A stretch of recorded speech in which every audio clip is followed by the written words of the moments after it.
तो कहानी की शुरुआत रे ब्रेडस्टोन नाम के एक कैदी को दिखाते हुए होती है, जो फोन पर किसी औरत से बात कर रहा था। तभी एक दूसरा कैदी उसके पास जाकर उसे परेशान करने लगता है। पहले तो रे उसे इग्नोर करने की कोशिश करता है, पर जब वो कैदी उसे तंग करना बंद नहीं करता तो रे उसके चेहरे पर एक जोरदार पंच मारकर उसे वहां से भगा देता है। इसके कुछ दिनों बाद रे जेल से रिहा हो जाता है। अब पूरे 7 साल की सजा काटने के बाद जब वो जेल से निकलता है तो जाने से पहले जेल के वार्डन को रे सारी बुक्स वापस कर देता है जिन्हें वो जेल में पढ़ता था। जैसे ही रे जेल से बाहर निकलकर थोड़ी दूर जाता है, तभी फिलिप नाम का एक आदमी अपनी एक्सपेंसिव कार लेकर उसके पास आता है और रे को एक बैंक लूटने के लिए अपने साथ चलने को कहता है। यहाँ हमें पता चलता है कि रे पास में उस आदमी का साथी रह चुका था।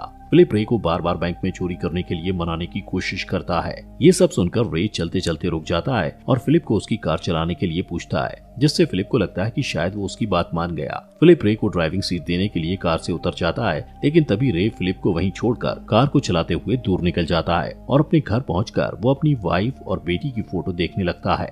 रे बहुत खुश था कि अगले दिन वो अपनी फैमिली से मिलने जाएगा, क्योंकि काफी लंबे समय तक जेल में रहते हुए उसने फैसला किया था कि अब वो एक अच्छा इंसान बनेगा और अपनी सारी बुरी आदतों को छोड़ देगा। अगले दिन रे अपनी वाइफ लिन और बेटी सैली से मिलने के लिए उनके घर जाता है। काफी सालों बाद रे को देखकर उसकी वाइफ खुश नहीं थी। उल्टा वो रे को कहती है कि अब वो उसके साथ नहीं रहना चाहती, क्योंकि लिन को लगता है कि रे एक बहुत ही गैर जिम्मेदार और भरोसे के लायक इंसान नहीं है, क्योंकि उसने अब तक एक पति और बाप होने की जिम्मेदारी को सही से नहीं निभाया था।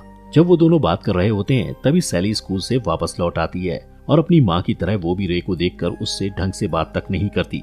इसके बाद लिन और सैली घर के अंदर जाते हुए रे के मुंह पर ही दरवाजा बंद कर देते हैं। नेक्स्ट डे रे सैली के स्कूल जाकर उससे माफी मांगता है कि अब मैं पहले जैसा बुरा इंसान नहीं रहा, मैं अब अच्छा इंसान बनकर दिखाऊंगा। पर सैली अब भी उससे नाराज थी।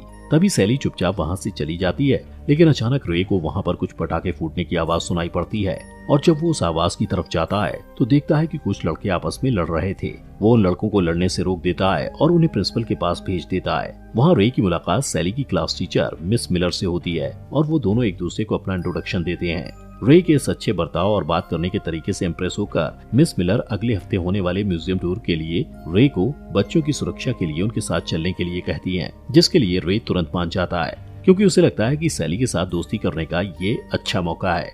उसी शाम फिलिप रे के घर आता है और उसे दोबारा बैंक में चोरी करने के लिए उनकी टीम में शामिल होने के लिए कहता है, लेकिन रे पहले की तरह इस बार भी उसे ऐसा करने से इनकार कर देता है। रे गुस्से में फिलिप को कहता है कि पिछली बार तुमने मुझे धोखा दिया था, जिस वजह से मुझे पूरे 7 साल जेल में सड़ना पड़ा। अगले दिन रे फिर से अपनी वाइफ लिन को मनाने के लिए उसके घर जाता है, पर इस बार उसे लिन का नया पति मिलता है। तभी लिन और उसका नया पति रे के सामने ही एक दूसरे को किस करने लगते हैं, जिससे रे को मन ही मन बहुत गुस्सा आता है। लिन के नए हस्बैंड के जाने के बाद रे लिन को फिर से समझाने की कोशिश करता है कि अब मैं बिल्कुल ही बदल गया हूँ, मैं पहले के जैसा बुरा इंसान नहीं रहा, अब मैं तुम दोनों का अच्छे से ख्याल रखूंगा। लेकिन लिन उससे कहती है कि तुम्हारे पास कोई भी जॉब नहीं है तो तुम घर का खर्चा कैसे चलाओगे। यहाँ पर रे को रियलाइज होता है कि लिन को पैसा चाहिए, इसलिए वो जॉब के लिए कई सारी कंपनीज में इंटरव्यू देने जाता है। अब क्योंकि रे का क्रिमिनल रिकॉर्ड था, जिसे देखकर उसे सभी जगहों से रिजेक्ट कर दिया जाता है। ऐसे ही एक दिन जब रे अपने अपार्टमेंट में वापस आ रहा होता है तो वो देखता है कि उसके अपार्टमेंट में आग लग गई,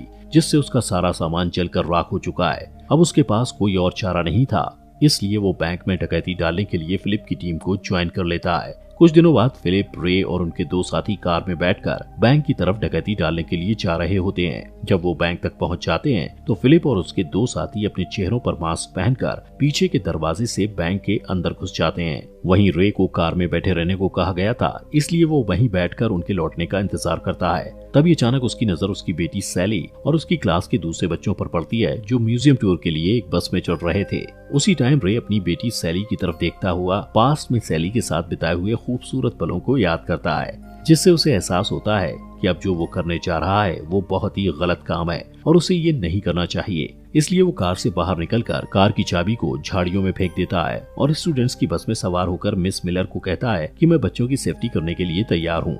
वहीं सैली अपने डैड रे को देखकर बहुत गुस्सा होती है और उससे बस से उतर जाने के लिए कहती है, लेकिन रे को लगता है कि अगर वो वहाँ से चला गया तो अपनी बेटी को हमेशा के लिए खो देगा, इसलिए वो सैली की बात को इग्नोर करके वहीं बैठा रहता है। दूसरी तरफ फिलिप और उसके साथी बैंक लूटकर वापस कार में आते हैं तो देखते हैं कि रे वहाँ नहीं है और कार की चाबी भी गायब है। अब पुलिस से पकड़े जाने के डर से वो लोग वहाँ से भागने लगते हैं। जिनमें से डेल नाम का एक चोर भागते हुए एक बस से टकरा जाता है और उसका पैसों से भरा हुआ बैग नीचे गिर जाता है। तभी वो पकड़े जाने के डर से उस बैग को वहीं छोड़कर भागने लगता है, लेकिन कुछ पुलिस वाले उसे पकड़कर अपने साथ ले जाते हैं। इसी दौरान फिलिप अपने दूसरे साथी गोल्डी के साथ एक कार चुराकर वहां से भाग रहे होते हैं कि तभी उनकी नजर रे पर पड़ती है, जो स्कूल बस में बैठा हुआ था। अब उसके धोखा देने की वजह से वो लोग बहुत गुस्से में थे और उस बस का पीछा करने लगते हैं, पर एक्सीडेंटली उनकी टक्कर एक ट्रक से हो जाती है, जिससे स्कूल बस वहां से आगे निकल जाती है।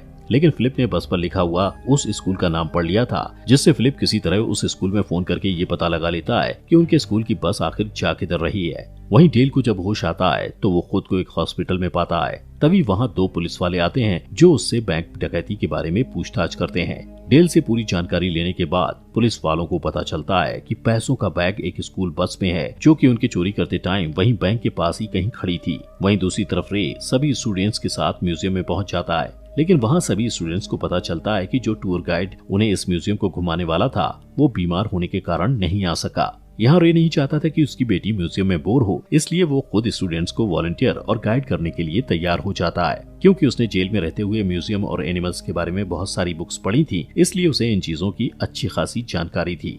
स्टूडेंट से बातें करते हुए अचानक उसे म्यूजियम में फिलिप और गोल्डी दिखाई देते हैं, जिससे वो सभी स्टूडेंट्स को वापस स्कूल बस में चले जाने को कहता है। इसके साथ ही रे फायर अलार्म भी एक्टिवेट कर देता है ताकि म्यूजियम में आए सभी विजिटर्स वहां से निकल जाएं। इसके बाद जब वहां कोई नहीं होता तब वो वॉशरूम में जाकर फिलिप और गोल्डी से फाइट करने लगता है और उन्हें काफी मारता है। जब फिलिप उससे पूछता है कि तुमने हमारे साथ धोखा क्यों किया, तो उन्हें वो कहता है कि मैंने अपना इरादा बदल दिया था कि अब मैं कभी कोई गलत काम नहीं करूंगा। इसके बाद रे सभी स्टूडेंट्स को उनकी स्टडी टूर के लिए दूसरी लोकेशन पर लेकर जाता है, जहां सभी स्टूडेंट्स को बस से उतारने के बाद वो बस के ट्रंक को चेक करता है, जहां उसे रुपयों का बैग मिल जाता है। तो वो तुरंत फिलिप को फोन लगाता है ताकि वो उसे ये बैग लौटाकर मामले को वहीं खत्म कर दे। पर जैसे ही बैग फिलिप को देने के लिए सड़क के दूसरी तरफ बढ़ता है तो उसी समय वहाँ पुलिस आ जाती है, जिससे फिलिप और गोल्डी को वहाँ से तुरंत भागना पड़ता है। अब फिलिप और गोल्डी को लगता है कि रे ने पुलिस को उन्हें पकड़वाने के लिए ही फोन किया था, इसलिए वो दोनों एक मैक्सिकन माफिया गैंग से रे को पकड़ने के लिए उसकी हेल्प मांगने जाते हैं। वहीं रे बस से स्टूडेंट्स को लेकर एक होटल में चला जाता है। यहाँ पर उन्हें आज रात के लिए रुकना था। मिस मिलर सभी स्टूडेंट्स को अपने अपने रूम में जाने को कहती हैं। यहाँ पर रे उन पैसों के बैग को लेकर अपने रूम में जाता है और वहाँ से फिलिप को फोन लगाकर कहता है कि तुम लोग इस होटल में आकर अपना पैसा लेकर जा सकते हो और इस मामले को यहीं पर खत्म करो। लेकिन अब फिलिप को लगता है कि रे फिर से उन्हें डबल क्रॉस करेगा, इसलिए वो उसे किसी और सुरक्षित जगह पर पैसे लाकर देने को कहते हैं। रे अब फोन पर बात कर ही रहा था कि इतने में सैली वहाँ आ जाती है और अपने बुरे बर्ताव के लिए रे से माफी मांगती है। फिर दोनों बाप बेटी काफी दिनों के बाद अच्छे से मिलकर दिल की बातें करते हैं। कुछ देर बाद रे सैली को एक म्यूजिक स्टोर में लेकर जाता है और उसके बाद वो दोनों एक रेस्टोरेंट में बैठकर अपने सारे गिले शिकवे दूर कर लेते हैं। इसी दौरान होटल में कुछ डिटेक्टिव आते हैं और मिस मिलर से रे का पता पूछते हैं और उसे ये भी बताते हैं कि शहर में हाल ही में हुई बैंक डकैती में पुलिस को रे पर शक है कि उसका भी हाथ था इस चोरी में। ये सुनकर मिस मिलर काफी डर जाती हैं। उधर रे सैली के साथ वापस होटल की तरफ लौट रहा था। रे सैली से कहती है कि तुम्हें अपने दोस्तों के साथ ज्यादा समय बिताना चाहिए, खासकर जोश के साथ, क्योंकि वो तुम्हें पसंद करता है। सैली अपने पिता के साथ अच्छा समय बिताकर खुशी खुशी होटल पहुंचती है, लेकिन तभी उसकी नजर टीवी पर चल रहा एक न्यूज पर पड़ती है जिसमें रे को बैंक डकैती केस में इन्वॉल्व बताया जा रहा था। दोस्तों, आगे बढ़ने से पहले आपका दिल से शुक्रिया हमारे फॉक्स एक्सप्लेनर हिंदी चैनल को सब्सक्राइब करने के लिए। अब ये देखकर सैली का दिल टूट जाता है। उसे अपने डैड रे पर बहुत गुस्सा आ रहा था, जिससे वो तुरंत रे के पास जाकर कहती है कि मैंने आप पर एक बार फिर से ट्रस्ट करके बहुत बड़ी गलती की। रे अपनी बेटी को खोना नहीं चाहता था, इसलिए वो उसे सब कुछ सच सच बता देता है, जिससे सैली का गुस्सा थोड़ा सा शांत होता है। तभी रे नोटिस करता है कि डिटेक्टिव उसे इधर उधर तलाश रहे हैं, इसलिए वो सैली को कहता है कि तुम जल्दी से मेरे होटल रूम में जाओ और वो पैसों का बैग लाकर मुझे दो।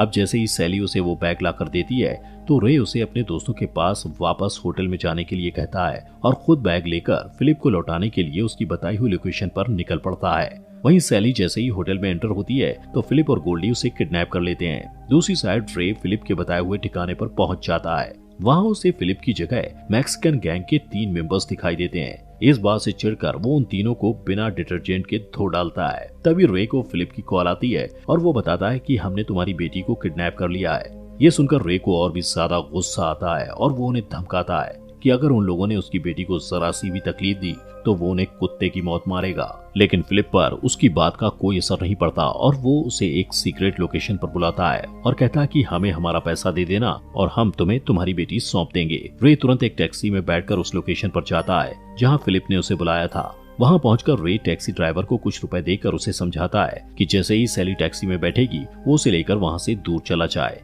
अब प्लान के मुताबिक सैली वहां से बचकर निकलने में कामयाब हो जाती है, पर जैसे ही वो होटल पहुंचती है उसे रियलाइज होता है कि उसके पिता की जान खतरे में है। वो अपने पिता की जान बचाने के लिए अपने मेल फ्रेंड की हेल्प लेने का फैसला करती है जिसका नाम जोश, साइमन और बेनी था। जोश अपने आईपैड पर रे की लोकेशन ट्रैक कर लेता है और बेनी पटाखों के धमाके करके डिटेक्टिव्स का ध्यान बटा देता है जिससे वो चारों आसानी से होटल से निकल जाते हैं। उधर फिलिप और गोल्डी रे को चेयर से बांध देते हैं क्योंकि रे ने उन्हें बैग में पैसों की जगह गुड़ियों से भरा बैग दिया था। फिलिप उसे काफी मारता है और उससे असली बैग के बारे में पूछता है, लेकिन रे उसे कुछ भी नहीं बताता। थोड़ी देर बाद सैली अपने फ्रेंड्स के साथ वहां पहुंच जाती है और वो लोग दो हिस्सों में बट जाते हैं। साइमन और बेनी पटाखे फोड़कर फिलिप और गोल्डी का ध्यान बटा देते हैं, जबकि सैली और जोश मिलकर रे की रस्सियों को खोल देते हैं। अब आजाद होते ही रे अपने एक पहचान वाले को फोन लगाता है जो कि एक रेडियो अनाउंसर था। वो रे की लोकेशन की लाइव रिकॉर्डिंग ब्रॉडकास्ट कर देता है जिससे सभी लोगों को फिलिप और गोल्डी के ठिकानों का पता चल जाता है। इस अनाउंसमेंट को सुनकर रे की वाइफ लिन और पुलिस वाले वहां पहुंच जाते हैं। इधर फिलिप और गोल्डी रे और बच्चों को गन पॉइंट पर कर लेते हैं।